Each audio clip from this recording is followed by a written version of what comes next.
Salut, je suis si contente de te voir aujourd'hui.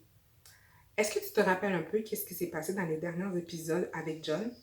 Hmm. Donc, on a vu que John, il avait changé d'île et maintenant, il était rendu sur l'île d'Aniwa pour annoncer l'évangile.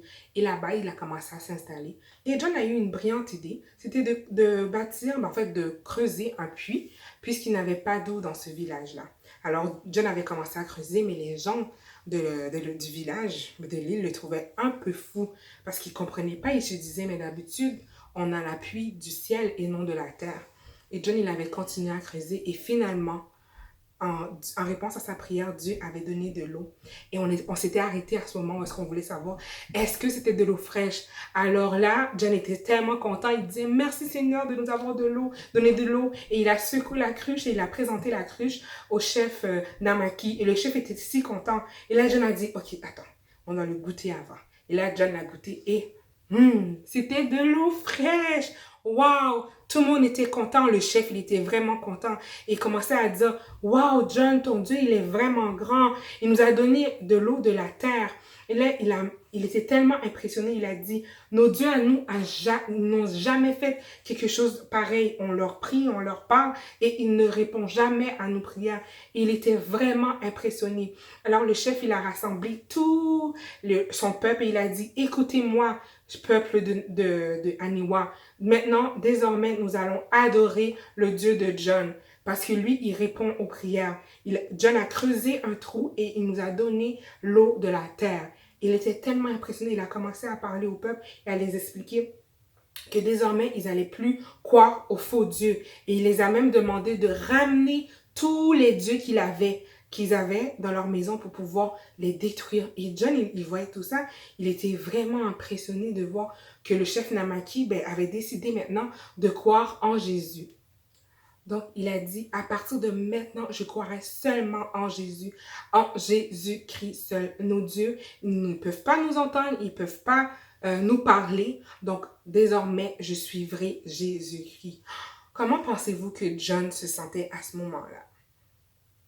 Oui, John était si heureux de voir le témoignage du chef Namaki, à quel point qu'il a changé complètement et qu'il a réalisé que Jésus, c'était le seul vrai Dieu.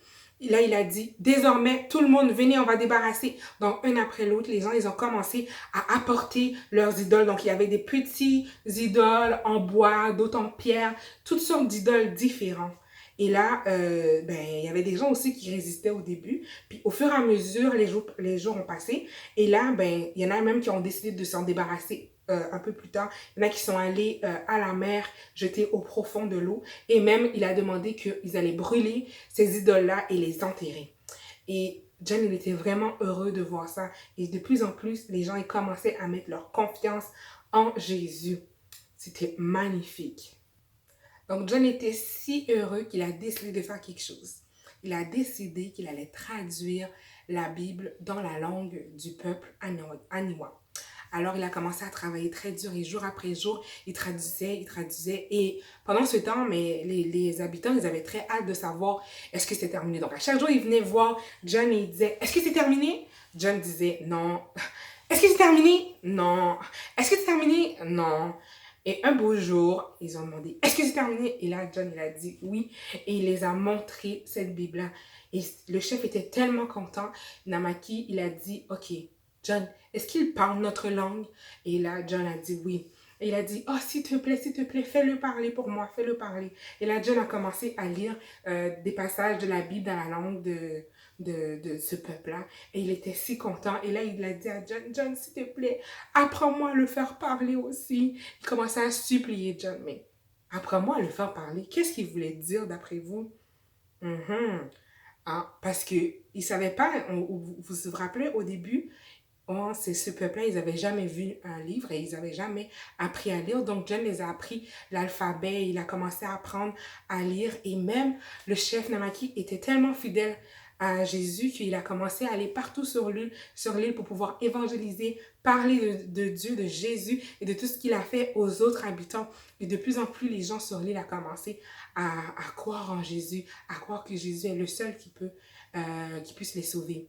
Et un beau jour, ben, le chef Namaki était rendu vieux et l'heure de mourir était arrivée. Et juste avant de mourir, il a dit à John, John, je sais que je vais aller voir Jésus. Wow, imagine ça. Peut-être que sans John, si John n'avait pas pris la décision d'aller sur l'île de Tana ou sur l'île euh, d'Aniwa, ben, peut-être que le chef Namaki n'aurait jamais entendu parler de Jésus. Donc, John avait vraiment pris une bonne décision de suivre la volonté de Jésus et d'aller annoncer l'évangile. Donc, si toi, tu es un enfant sauvé, donc si toi, tu as déjà mis ta confiance en Jésus et tu crois en lui, peut-être que tu peux demander à Dieu de mettre toute ta vie, de lui donner toute ta vie complètement. Et qui sait, peut-être que toi aussi, tu peux aller en tant que missionnaire. Donc ici, tu peux voir la photo de John. Donc c'est lui lorsqu'il était un peu vieux, mais quand même, tu peux avoir une idée à quoi il ressemblait un peu dans la vraie vie. Donc, n'est-ce pas une histoire merveilleuse? Donc, c'est la fin. On a connu toute l'histoire ensemble. J'espère que tu as vraiment aimé ça. Moi, j'ai vraiment aimé être avec toi durant tous ces jours-là qui sont passés. Donc, j'espère que tu pourras même le réécouter avec des amis si tu veux. Donc, j'étais très contente que tu sois là. Donc, peut-être à la prochaine. Bye!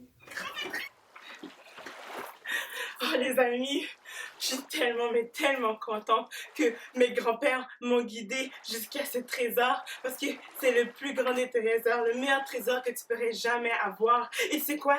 Je vais pas gaspiller ces trésors. Je vais la lire à tous les jours pour avoir beaucoup plus de trésors. C'est un trésor qu'il faut pas que je gaspille du tout, du tout, du tout. Oh là là, les amis.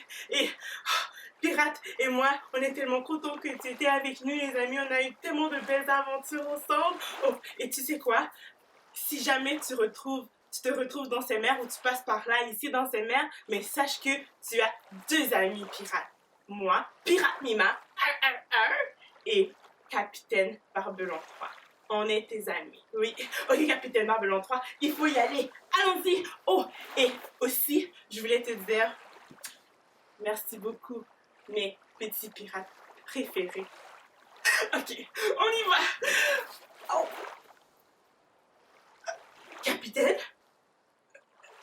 t'es là? Mais où est le bateau? Qui a pris le bateau? Oh, oh, oh.